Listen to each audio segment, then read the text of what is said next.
The Lord is my shepherd, I lack nothing. He makes me lie down in green pastures. He leads me beside still waters. He restores my soul. These are the words that I had on repeat 2020 lockdown in Melbourne. Over and over and over on repeat. The small, quiet voice said, Grace, you need to block out that dribble that's coming out of his mouth. Put on your headset, Grace, and listen to Psalm 23 on repeat. I mean, like 24 hours a day, because your body has come to a point where it's exiting this world. It has become so unwell that you need to drip feed your spirit. No one's going to come. It is lockdown. You're living in a risky situation. You don't have family around you, and services were scarce, and I couldn't drive anywhere. The body had just started to check out big time. It had said, enough is enough. I can't do this anymore. The body had come to such a point that I saw my death after I lost my job, March 2020, after I'd had surgery late 2019. Wow. Talk about the wilderness. Talk about living in the devil's snare. Talk about not having a voice, being shut down. Wow. Wow, how much this temple that I live in has taken. The medical gaslighting that took over 20 years to be diagnosed with endometriosis and adenomyosis.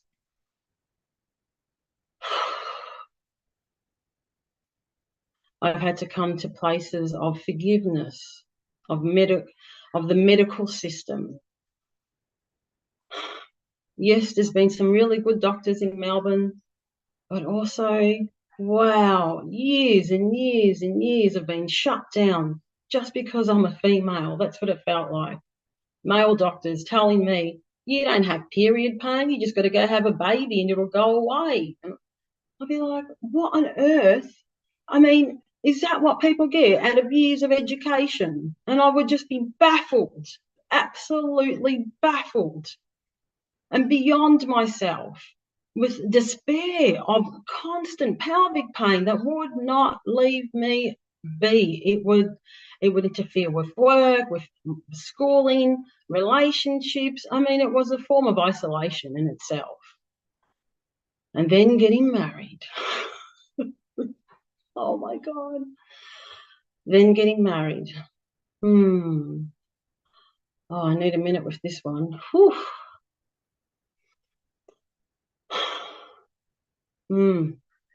This is where the big awakening or the great awakening came about.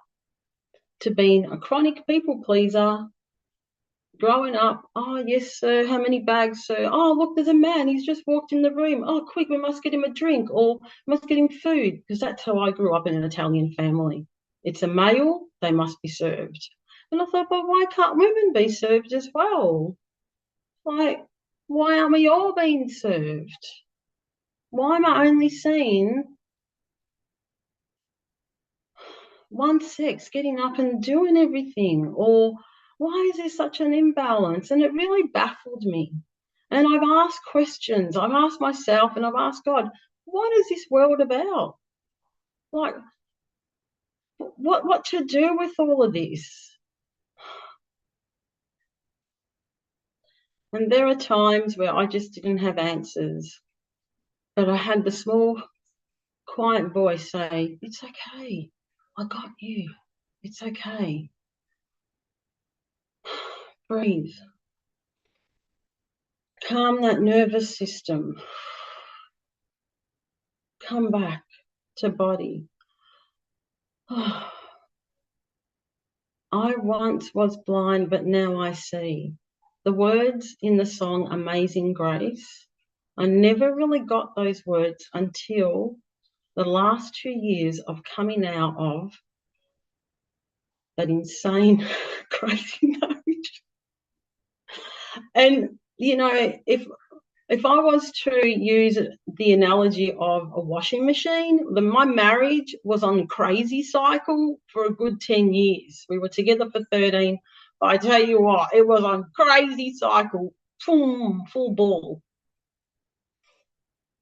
And it was exhausting. I mean, the highs were high and the lows were, wow, the mud and the mire. Someone stop this crazy train. Someone stop this crazy train. God, I need to get off this train.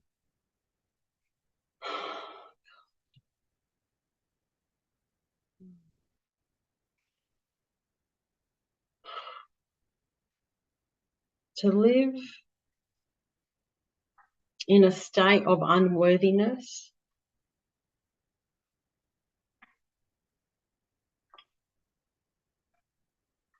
has been detrimental. It really has. The loss of 3 pregnancies, the loss of fur babies, the loss of voice, not being able to speak up and be clear with what it is that I need to say.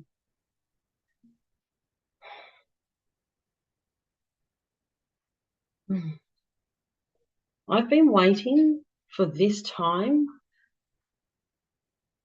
I have gone over this talk and what I would say to others over and over and over again since coming out of that marriage.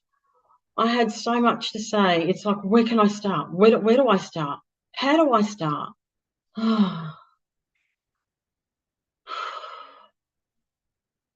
It felt so overwhelming that cloak of shame that I was wearing was so heavy.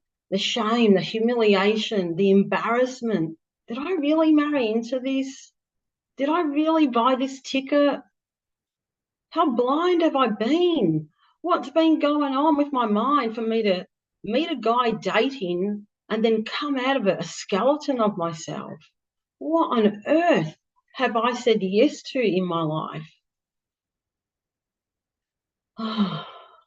The awakening, having that veil come off my eyes.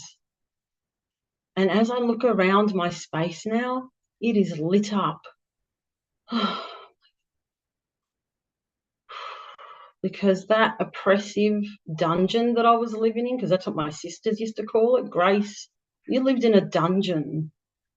And I'm so sorry to the family, my parents, my sisters, and their families, that they've seen me go through so much.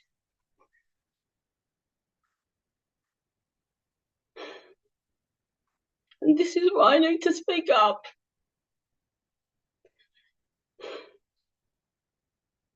Because my story about family violence and nearly being a statistic is way too common. Right now, as I sit here and speak, there is someone in their home that is experiencing a level of unsafety. Why do I know that? Because I was there not all that long ago, and because a woman every week dies. That's one too many.